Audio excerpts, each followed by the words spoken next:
In the age of tech, digital media, and Amazon, Barnes& Noble has remained a multi-million-dollar company with nearly 600 stores across the country, and it's opening more. It's part of a business strategy by new leadership that saved the company from imminent bankruptcy and helped stage one of the most surprising comebacks in modern retail. And they didn't do it by copying Amazon. In this video, we'll be going over Barnes & Noble's surprising comeback over the past few years, their newfound success, and how they've adapted and are surviving in the digital tech age. But in order to properly understand Barnes & Noble as a business, we need to go back in time to when it was founded.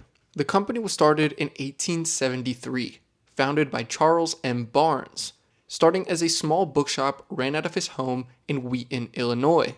In 1917, during the height of the Great Depression, Charles' son, William, went to New York and joined forces with a partner, G. Clifford Noble, and they established Barnes & Noble.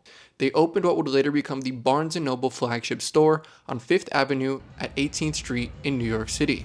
Over the years, the store developed a worldwide reputation for an excellent selection of books, serving millions of customers with a massive collection of general trade books, academic titles, textbooks, and medical books. And then in 1971, a bookseller named Leonardo Riggio acquired Barnes & Noble's trade name and flagship store in Manhattan, merging it with his own thriving bookselling business. Throughout the 70s and the 80s, the company made numerous acquisitions, adding bookstores throughout the country. By the time the company went public in 1993, they were operating 700 bookstores nationwide, making it the largest bookseller in the country. But the early 2000s brought a new kind of competition. Amazon entered the picture, and readers began buying books online and in digital form. This was a difficult time for traditional retailers. E-commerce was beginning to take over traditional brick-and-mortar retail, and booksellers especially started to feel it. Competitors like Borders and Waterstones were hit especially hard.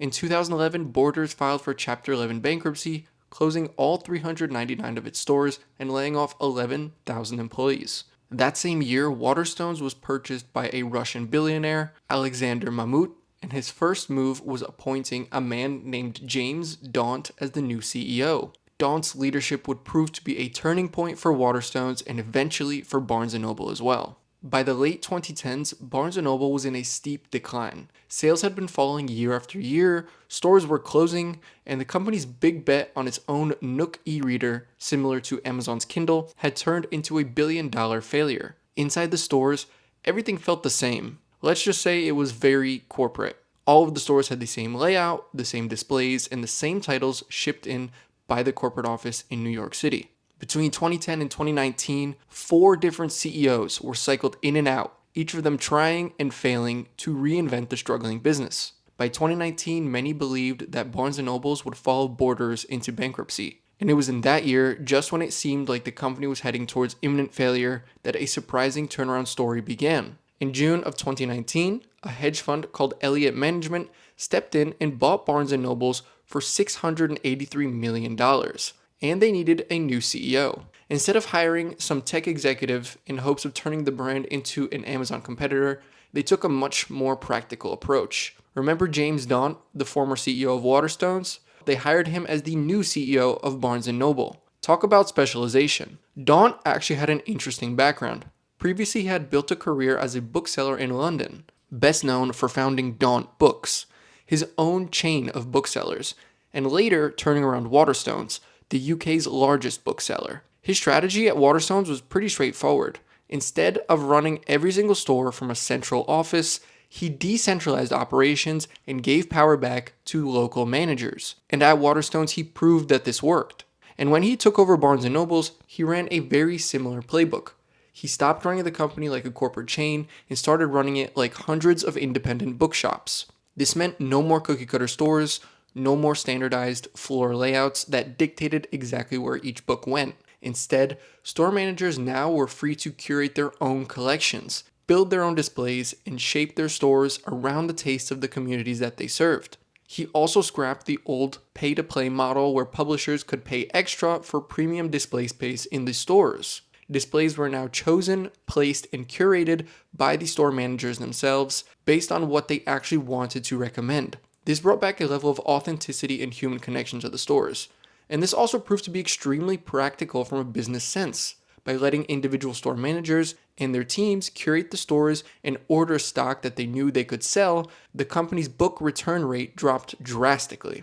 Daunt's approach cut the waste, improved margins, and made the business healthier. Barnes & Noble finally began showing signs of life. In 2021, sales were already 6% higher than in 2019, even though the company was operating with fewer stores. For a chain that many were convinced was headed towards bankruptcy, this was the first sign that the turnaround was actually working. One of the biggest operational wins came from Daunt's change to inventory management. For decades, the corporate Barnes & Noble stores were flooded with books they couldn't sell, sending back as much as 25 to 30% of their inventory every single year.